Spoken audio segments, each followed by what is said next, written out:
বন্ধুসকল আজি হল আজি কথাটো জানে প্ৰথমতে কলো জয় শ্ৰীৰাম তো আজি অযোধ্যাত আজি তো ৰাম মন্দিৰ স্থাপিত হৈ আছে আপোনালোকে সবে জানে আমাৰ ইয়াতে মালিগাঁৱত তাৰমানে আমি আমাৰ ইয়াতে এটা ৰাম মন্দিৰ আছে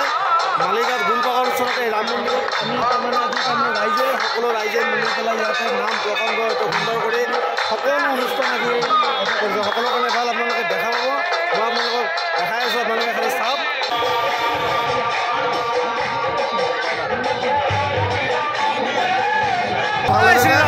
কেনেকুৱা লাগিছে আজিৰ দিনটো কেনেকুৱা লাগিছে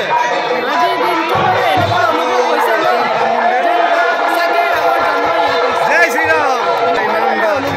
ইতিহাস প্ৰসিদ্ধ হৈ থাকিব আজিৰ দিনটো আমাৰ এইফালে চাওক মানুহবোৰে বহুত এবাৰ কৈ দিয়ক জয় শ্ৰীৰাম জয় শ্ৰীৰাম জয় শ্ৰীৰাম এই মন্দিৰৰ প্ৰাংগণ দেখাইছোঁ মানুহবোৰ সোমাই আছে জয় শ্ৰীৰাম আমাৰ মালিগাঁৱত গোলপাকত বাজি আছে আকৌ এবাৰ জয় শ্ৰীৰাম মন্দিৰৰ ভিতৰত সোমাইছোঁ আমি মন্দিৰৰ ভিতৰত ধুনীয়া নাগৰৰ নাম হৈ আছে আজি এইটো মন্দিৰ এতিয়া আৰম্ভ কৰিলোঁ আমি 1953 পৰা আৰম্ভ কৰিছোঁ এইটো আমাৰ দেউতাবিলাকে আৰম্ভ কৰিছিল আগৰ এইটো প্ৰসংগ কৰি আছে তেওঁলোকে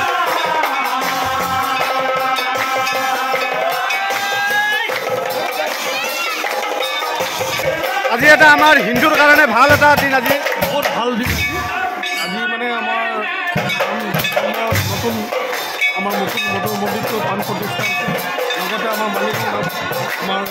মন্দিৰটো ইয়াতে হাজাৰ হাজাৰ চাকি বন্তি জ্বলাইছে ৰাইজে এইটো হনুমান মন্দিৰটো আপোনালোকক দেখাই দিছোঁ দিনটো কেনেকুৱা লাগিছে আজিৰ দিনটো মানে এনেকুৱা অনুভৱ হৈছে ন যে সঁচাকৈ ৰামৰ জন্ম ইয়াত হৈছে এনেকুৱা ধৰণৰ অনুভৱ জয় শ্ৰীৰাম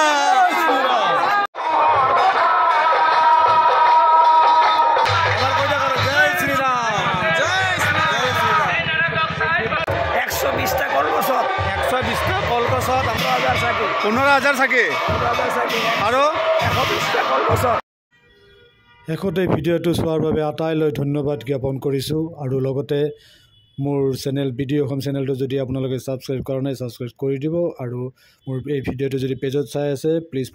ফ'ল' কৰি দিব আকৌ এবাৰ জয় শ্ৰীৰাম জয় শ্ৰীৰাম জয় শ্ৰীৰাম